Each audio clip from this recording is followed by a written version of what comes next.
In this week's video I'm making this envelope folder, taking you through it step by step so that you can make one too. I'll give you all the details you need to use your own craft supplies, and I'll share lots of tips and ideas so you can have more fun with your paper. This is a great project for using up your scraps, and a perfect one if you simply love making ephemera. We've got tags, pockets and envelopes here, and it's really easy to make. So pull up a chair and get comfy. Shall we do it? Let's go. The first thing you want is some paper for the cover, so I've chosen a pretty page from a book about flowers. You'll also need some cardstock and some form of decorative papers. I'm using this Digi from Tracie. We're going to use a few other book pages in this project, like this one from a vintage dictionary, and you'll need 4 small envelopes like this. I'll talk you through the dimensions as we go. We're going to decorate it with lots of tags and pockets, so delve into your stash. And I thought I'd just show you the book that this page came from. I've used it to make some of my journals that I show in my Etsy store. This particular edition seems to have pages that are not as thick, so some of the editions have paper that's more like cardstock, and this one is just a little bit thinner. And I thought it would be perfect for an envelope flip folder. So let's move into making the cover, and I just need to decide which side is going to go on the outside. Just look at that script, that handwriting. There's something so special about text on paper, particularly when the background is that beautiful vintage beige. So I'm looking at the images, and I think this one will be kept whole if I fold it and use it on the outside. So I've decided that that will be the outside of the cover, and I'm just making a nice crisp edge there. This gives me a cover that is 13 centimetres wide there by 21 centimetres deep. You can flex the dimensions to suit the supplies you have, but this seems to be a relatively nice size. It's time to add this flap. We're going to make that book page both wider and stronger. So I want to measure and make a mark with my pencil at a point that is just a bit less than the width of the cover. So for this particular page that means making a mark at about 12 centimetres and then just making the fold. So we're going to attach this in a way that gives extra strength to what will be the middle piece of this envelope folder. So I'm scoring along the crease and making a mark with my pencil just so that I know where to put the glue. You can attach the cardstock on the inside or outside of the cover. If you have a pretty picture like this, then perhaps you want to put it on the inside, and we're going to cover that anyway with lots of lovely ephemera. I'm using this high-tack glue today. It's a new one for me, so I'm just experimenting. There's that top that's so easy to lose. How many of you have lost one of those? It's a tacky glue with a very fine nozzle, and I'm finding this incredibly useful for accurate positioning of glue, and it's also really flexible once it's dried, so it's one that I recommend. I'm really enjoying using this one. I'm finding it very easy and high quality in the results. So I'm just attaching the flap from the inside, and this little extra piece that sticks out here I'll be cutting off with a pair of scissors. You could use a trimmer. I find it a little bit more accurate to use my scissors for something like this, just butting up right against the edge there to be as neat as possible, and of course that extra little piece will get used in another project in some way. You can see we've got a bit of extra space just here to the left of that flap, and this makes it a little bit easier to fold over when we've added all of those extra decorative goodies, which is what we're going to do now with some of those little pieces of paper that I showed you at the beginning. I've chosen one with this dragonfly motif, and I'm also going to layer so that it's pretty to the eye a number of papers behind. So have a look in your stash and see what you've got that can go on here. And my tip is to find a piece with a focal point that will sit in the top right hand corner of this cover. But I'm starting by adding a layer, choosing a page from this super duper large Spanish dictionary. And I'm going to add that to add a little bit of robustness and also contrast in the form of that white paper. There is something about dictionary pages, don't you think? Do you use them in your crafting? What is it that makes dictionaries or encyclopedias so special in our junk journaling? let me know in a comment down below. I'd love to know your opinion. So I'm just adding my glue so that I can adhere that to the right hand side, and I'm not too worried about whether this glue is going to show through, because the majority of this side of the envelope folder is going to be covered with some extra little goodies. We're going to add a pocket, and we're going to add some tags, and of course the envelopes that flip in the middle. You can see the little swirls where I've added the glue through the paper, but I do think that dries off. I'm just using my bone folder there to flatten it out as much as possible. And again, just trimming it down, and also making sure that as you go through this process and add these extra layers of paper, keep folding on the right hand side to make it easy for that flap to flatten down when we've finished. Time to add this lovely little digi, which is something different for me. I think digis have their place in our junk journaling and our art journaling too, and I've chosen this one just because I absolutely love those images, the colours. There's a vintage feel which I felt was appropriate given the page from the book, and I'm making the most of a single sheet here by tearing a piece off that will work on the right hand side of the cover just there, and I'm going to use the other piece to decorate an envelope that goes in the middle. And I like the rough edge, I like that torn edge, and you know, it's also a little bit faster to do, so it works for everybody. The page itself is just slightly smaller than the cover, so all I'm doing is positioning it here so that I've got an equal amount of excess page, a little white border here that's the same width as any border down here and at the top. So if you do find that your papers are not quite big enough for the cover that you've got, just make it work for you, make it a positive feature of your design. I think seeing a little bit of that white peep out is good. It just makes your eye look to the left and see the dictionary page as well. I'm using another book page on the back here to cover up most of that relatively stark pale green.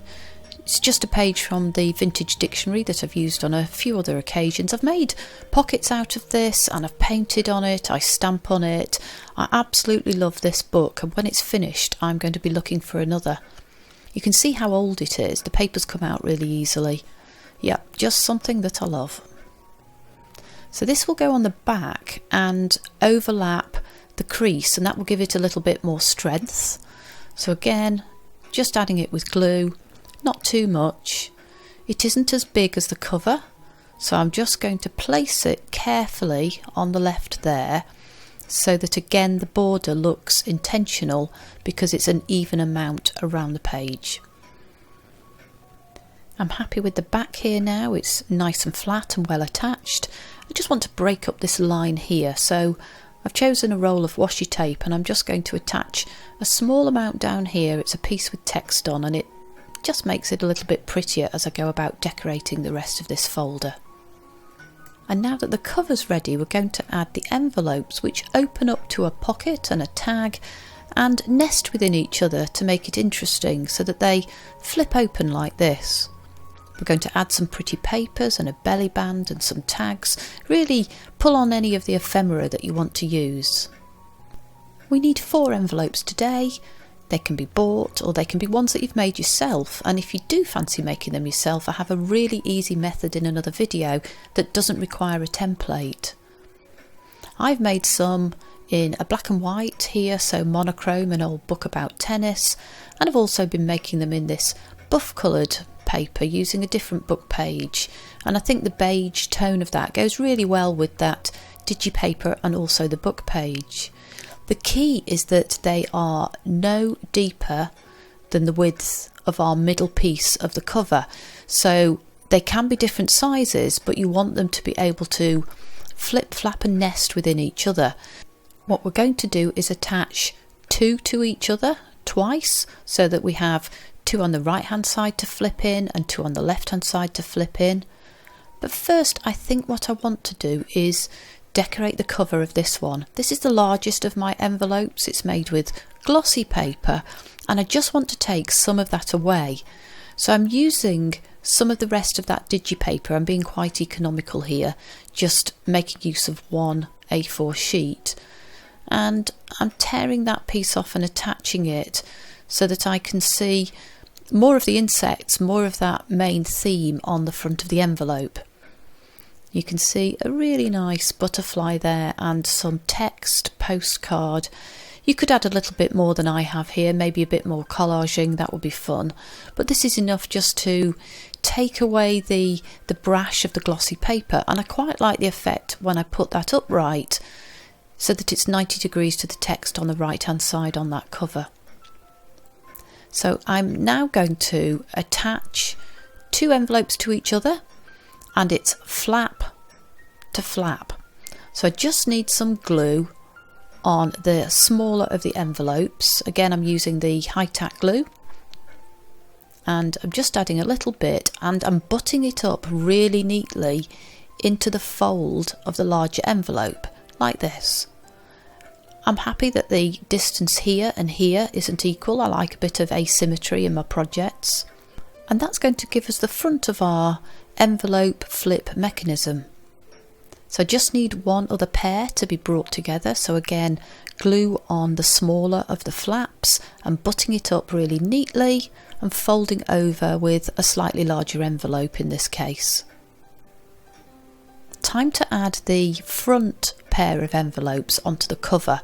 So again, I'm adding glue to the flap, so that's where we're going to attach it, and I'm positioning it so that it's just to the right of the fold that you can see on the left hand flap. So this will open up, you can see the two together, and I'm going to do the same with the other pair of envelopes. So this will go again in the middle column of our three-piece cover, making sure that it's nice and neat but not quite butted up to the fold. And I'm okay with some of this layering that's showing through top and bottom. If you want to cover that up, you can obviously do a little bit more decorating before you add the envelopes. But this gives us our mechanism, and now we can add lots of lovely extra pieces of ephemera, a pocket, a belly band, tags. Really go for it with whatever style of decoration and pieces you have.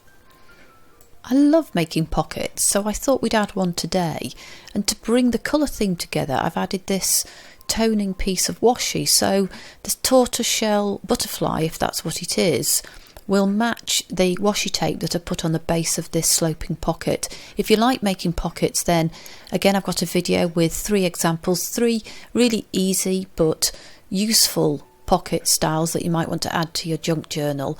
Today I've chosen a sloping pocket because I get space to tuck in quite a lot of ephemera, which just really feels good. I'm also going to add a little bit of decoration to the relatively plain envelopes, and I'm using a snippet that I made in a video last week.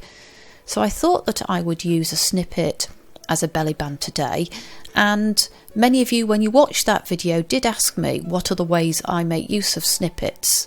So this is one example. I'm also going to put a piece of snippet on a tag, and that will make it into a really interesting decoration. But I'd also like to know how you use them. Snippets seem to be really popular on YouTube at the moment, and I'm sure that you've got some great examples to share of how you use them in your ephemera and in your junk journals. So do drop me a comment down below and let me know. I'm also a novice but a very eager learner, using my sewing machine that I acquired a few months ago, and I've been using my book pages to make these cute little pockets using a zigzag stitch on a little bit of the side and then carrying on with a running stitch, just combining pieces of scrapbook paper, interesting pages from children's books there, really bringing together any little icons and patterns that meet your eye that you like. So here I'm just choosing something that will go in the middle of our envelope mechanism, and it's enough to cover up some of that slightly ugly top of the flaps from the envelopes. Really just choose what you have from your supplies that will fit as a pocket in this middle area. My tip is just to pick a pocket that is wide enough to fit the tags that you're going to use. I'm also going to add a little bit of colour, a little bit of spotty decoration here in the form of another belly band on the back of the largest of the envelopes that we used, and the paper's just a little bit wide, so I thought I'd trim it down again with a rough edge. I like a torn edge, so that fits neatly on the left and will allow us to add a tag, so a bit more ephemera to this envelope folder. And I'm stealing from my stash. Again, I made these a few weeks ago, some little collage cards, a cute frog. And I'm just picking one that, with the colours, will match perhaps the theme that we have here. So I'm choosing this pretty one with golden flowers, and it tucks neatly into the sloping pocket. So raid your stash, pick out tags, or indeed make some, and then use them to put in all their glory in the pockets and the spaces amongst all of those flaps of our envelope folder. So I said I would decorate a tag with the snippets that I made last week. So I've just cut out from a piece of cardstock a tag shape. I'm just going to use it to cover and decorate the tag, lining up the top of that piece of snippet with where the tag starts to slope at the shoulders, and being as careful as I can to get the border to be relatively neat. And there's something quite boho about this. I don't know what it is. Is that the right word, boho? It's the stitching and the mix of the patterns, something you get when you make the kind of snippets that we did a couple of weeks ago. Finishing off with a piece of washi at the top, and for this folder, given that we had something to do with insects in the digi from Tracie Fox that I used, I'm also adding a couple of butterflies. So I've just fussy cut these out, and I feel again that the 3D and the mix of papers just works really well together. So have a go at making some snippets and your own tags like that. They're great for all sorts of projects and really give something a little bit different. We know that every one is going to be unique. I'm choosing a tag for the central pocket, again amongst these beautiful papers, and I'm going to use this one with a flower. I'm not going to have too much decoration on the top of it so that the envelopes can lie quite flat when they're closed on top of it. And there'll be plenty of thickness anyway, plenty of bounce in all of the layers that we create from the other tags that we add. I'm having a little bit of fun decorating the envelopes with some different pieces of washi. Some of them you can see are still in the botanical theme. And just adding another of those butterflies to the centre there. It's flat enough still to allow those envelopes to fold neatly. Final bit of washi on the right there, and then perhaps a couple more tags to tuck into the snippet belly band here. And I think I've got a bit of toning colour in the pinks. We can have journaling cards in the envelopes, really anything you like, and a belly band upright, or do we call that a tuck spot, using the remainder of one of the pieces of snippet. So I'm just trimming off the height there so that it will fit snugly onto the envelope, and adding it with some glue at the top and the bottom so that I've got plenty of space here and a robust mechanism for housing a few little pieces of matting paper or journaling cards and some other pieces to write on. If you've enjoyed this video and you just love playing with paper, then hit the subscribe button below and the notification bell, and check out my video where I make an easy pocket folder. It's a bit similar to this project and I really think you'd enjoy it. I hope to see you soon.